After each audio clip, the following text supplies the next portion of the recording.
बनाना है इस तरह से।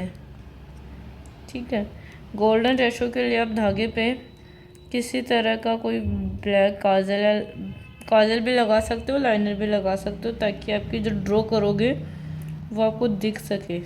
इस तरह से आप गोल्डन रेशो बना लो। गोल्डन रेशो बनाने के बाद में अब हम बनाएंगे इनकी पॉइंटेड शेप आईब्रो। देखिए ये बाल इस तरह से नहीं निकल रहे थे, देखो कि ये बाल इस तरह से नहीं निकल रहा क्योंकि इस पर स्लिप हो रहा है। तो आपको आपकी जो एंगल चेंज कर लेना ना, आपको उसके दूसरे एंगल से आपको उसको रिमूव कर दो तो आपको बाल निकल जाएगा। बाल आपके लूप में आना चाहिए इस तरह से, जैसे कि मेरे बाल लूप में आ गए हैं, ये बाल लूप में आने चाहिए। आपका जो भी बाल नहीं निकल रहा उस पर बार बार धागा नहीं चलाना है। जैसे एक बार किया नहीं निकला तो आप उसका एंगल चेंज कर लो कि कौन से एंगल से उसमें बाल आ रहा है। उसके बाद में आप देख सकते हो आपका मिड का एरिया क्लीन है। जो हमारा नोज़ का सेंटर है उस जहाँ पर आपके हमें एक सिंगल फिंगर जहाँ पे बिंदी आ सकती है उतना हमने गैप रखा है, तो आप तक नाप सकते हो इस तरह से। तो आपका ये मिड का एरिया कंप्लीट है, किधर से ज़्यादा कम नहीं है। लेफ्ट हैंड साइड की आईब्रो झुकी होती है, लेफ्ट हैंड साइड की आईब्रो ऑलरेडी अपर होती है। तो दोनों आईब्रो को शेप पे लाने के लिए लेफ्ट हैंड साइड की आईब्रो को पहले ऊपर से बनाएंगे। उसके लिए आपको गाइडलाइन लेनी है।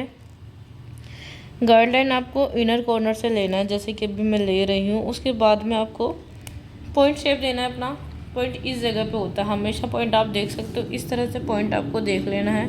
यहाँ पर आप डॉट लगा सकते हो, बिगनर हो यहाँ पर डॉट लगा लो कि पॉइंट यहाँ आ रहा है, दिख रहा पॉइंट अपने आप से आपका एक्यूरेट पॉइंट मिल जाएगा आपको। फिर इनर कॉर्नर से आपको आउटर कॉर्नर में अपर साइड में हेयर्स को निकालना है। जैसे कि आप देख रहे होंगे मैं धागे को पहले मेरा आगे की तरफ तो झुका हुआ है और पीछे की तरफ उठा हुआ है, तो इससे आपकी आईब्रो भी मोटी बनेगी प्लस आपका पॉइंट शेप भी प्रॉपर आ जाएगा। आउटर कॉर्नर है पॉइंट्स है, वहाँ से स्टिच ऊपर से भी कस्टमर से स्टिच करवाना है, नीचे से भी स्टिच करवाना है। इस तरह से टाइट पकड़वाना है। फिर आपको पहले अपन आए थे इनर कॉर्नर से मिड कॉर्नर तक ऊपर के साइड, अब अपन मिड कॉर्नर से नीचे की तरफ जाएंगे। आउटर कॉर्नर जो अपना है उधर आप नीचे की तरफ जाएंगे इस तरह से डाउन। ठीक है, छोड़ दीजिए। अपना से परफेक्ट आपकी पॉइंट शेप आ गया। लोअर साइड है वहाँ से हेयर्स निकालने। तो अधिकतर लोग क्या करते हैं, इसको जैसे हमने इस तरह से स्टिच किया तो यूँ सीधा निकालेंगे, सबको लगता है ये एंगल है, हमारी गाइडलाइन ये बनेगी। अपन ने बाल निकाल दिए तो ये आईब्रो देखो कितनी पतली हो गई, ऊपर साइड चढ़ गई। यहाँ से अपन कट करेंगे तो आईब्रो आगे से बिल्कुल इतनी थिन हो जाएगी, इतनी सी आईब्रो बचेगी। तो ये गलती नहीं करनी। इसके लिए क्या करना, आपको सबसे पहले ऊपर से स्टिच करवाना है इस तरह से। उसके बाद में ये धागा आपका ये तिरछा रहेगा इस तरह से, देख लो इस तरह से तिरछा रहेगा धागा। थोड़े से दो अपन को एक दो बाल इस तरह तिरछे धागे से लेना है। यहाँ से स्टिच करवा के या जो आपके इनर कॉर्नर में जो हेयर्स होते हैं जहाँ से हेयर्स नहीं निकल पाते अधिकतर लोगों से, तो वो इस तरह से आप ये पकड़ के हेयर्स निकाल लो तो यहाँ के सारे हेयर्स आपके क्लीन हो जाए। पॉइंट वाला एरिया है वहाँ से आप इस तरह से स्टिच करवाइए, फिर नीचे से स्टिच करवाओ कस्टमर से। उसके बाद आप आपकी गाइडलाइन से चलिए। गाइडलाइन यूँ थी आपकी, यहाँ से इस गाइडलाइन से आपको अपर के साइड चलना है। ये अपन पॉइंट की तरफ चल रहे हैं, सीधा आपको चलना है। धागा इस तरह से ही आपको लेना है। धागे को आपको बहुत इतना दबाना नहीं है स्किन पे, नॉर्मल रखना है धागे को। धागे का प्रेशर कोई हेयर्स नहीं निकल रहा तो खुद के हाथ पे होना चाहिए, कस्टमर की स्किन पे नहीं होना चाहिए प्रेशर। और आप इस तरह से हल्के हाथ से आपका जो भी वर्क है आप बहुत आसानी से कर सकते हो।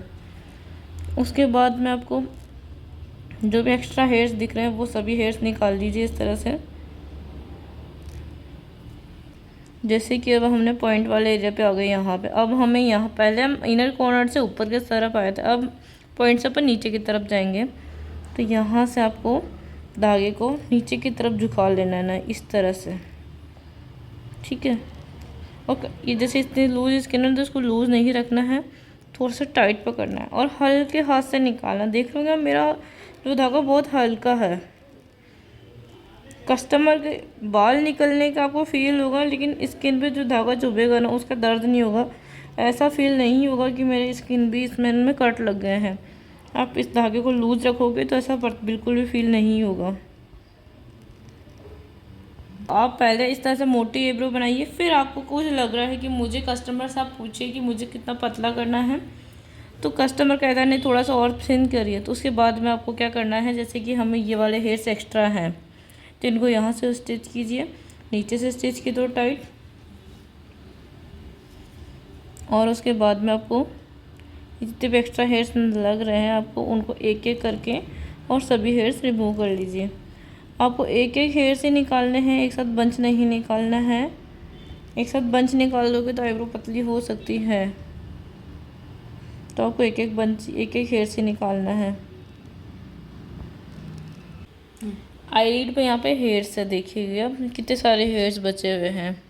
कस्टमर यूँ पकड़ता है इस तरह से, तो ये हेयर्स हाथ के नीचे दब जाते हैं और इसको सब लोग छोड़ देते हैं। तो ये आपको नहीं करना है। आपको पहले यहाँ पे टैल्कम पाउडर लगाओ, पूरी आईब्रो बनने के बाद में पहले टैल्कम पाउडर लगाओ यहाँ पे। पाउडर के बाद आपको उसको नीचे से पकड़वाइए, कस्टमर से यहाँ से स्टिच कीजिए, ऊपर से ज़्यादा स्टिच करवाइए इस तरह से, और नीचे से हल्का सा स्टिच करवाइए। उसके बाद में 3 लूप आपको राउंड करने हैं, ओनली 3 लूप। फिर आपको एक एक बाल थोड़ा सा टाइट पकड़िए।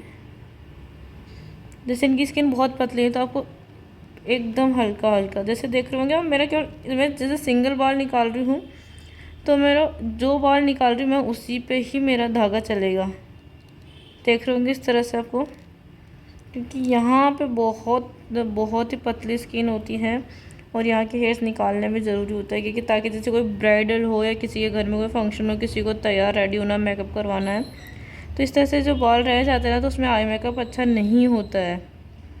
तो आपको इस तरह से कस्टमर्स के आईब्रो में जो बाल होते हैं ये एक्स्ट्रा, ये बहुत अच्छे से निकालने हैं। इस तरह से हल्के धागे से निकालने हैं। आपका जो हैंड है बहुत हल्का चलेगा, जैसे कि आपने देखा होगा अभी इस तरह से, बिल्कुल बहुत बारीकी से। तो आप देख सकते हो एक भी बाल नहीं है अब यहाँ पे। तो आप आईब्रो को बनाइए, बहुत आसान है सर, बहुत अच्छे से आपकी आईब्रो बनेगी। और आप देख सकते हो फाइनल, देख सकते हो जैसे कि ये आईब्रो देख रहे हो कितनी थिक और कितनी अच्छी लगी, जैसे पॉइंट शेप आ गया, नीचे से पूरा राउंड है, ऊपर से पॉइंट है। ये हेयर्स कटिंग करना है आपको। और आप ये वाली आईब्रो देखोगे तो ये आईब्रो इसके अकॉर्डिंग बहुत थिन लग रही है, एकदम स्ट्रेट आईब्रो है और नीचे झुकी हुई है। तो आपको इस तरह से आईब्रो को बनाने के लिए इस वाले जो आईब्रो होती है जो राइट हैंड साइड की, उसको पहले आपको नीचे से बनाना है और फिर आपको ऊपर से हल्की सी गाइडलाइन बनानी है। बस रिंकल्स दिख रहे हैं, आप इस तरह से इसको लिफ्ट करोगे तो देखोगे कि कितनी क्लीन हो गई है आपकी जो रिंकल्स है, कितना क्लीन हो गए हैं। तो आपको इस तरह से जैसे आप नीचे से आईब्रो बनाओगे तो आपकी स्किन लिफ्ट होगी। तो स्किन लिफ्ट होती है तो आपकी एज में भी काफ़ी डिफरेंस नज़र आता है। पूरे हेयर्स आपको कॉटन से इस तरह से क्लीन करना है फेस पे। फिर आपको एस्ट्रीजेंट की इस तरह से बॉल लेनी है और इस तरह से पूरी आइज़ पे लगा देना है। एस्ट्रीजेंट एंटीसेप्टिक होता है, आईब्रो के बाद में एस्ट्रीजेंट ही लगाना चाहिए, क्रीम बिल्कुल भी नहीं लगाना चाहिए। किसी के ईचिंग वगैरह कुछ ज़्यादा हो रहा है तो आप मिंट जेल लगा दीजिए, बाकी क्रीम बिल्कुल नहीं लगाना है, क्योंकि क्रीम से पोर्स क्लोज हो जाते हैं और फिर आईब्रो पे दाने वाने होने के चांसेस होते हैं। तो इस तरह फिर आपका काम डन है। इस तरह से आप कस्टमर के एक बार के लिए हैंड्स इस तरह से घुमाइए और आपका आईब्रो कंप्लीट है, जो दर्द हो रहा है वो भी आपका रिमूव हो जाएगा। अगर हमारा वीडियो अच्छा लगे तो हमारे चैनल को लाइक करें, शेयर करें और सब्सक्राइब करें। Thank you for watching video. Bye bye.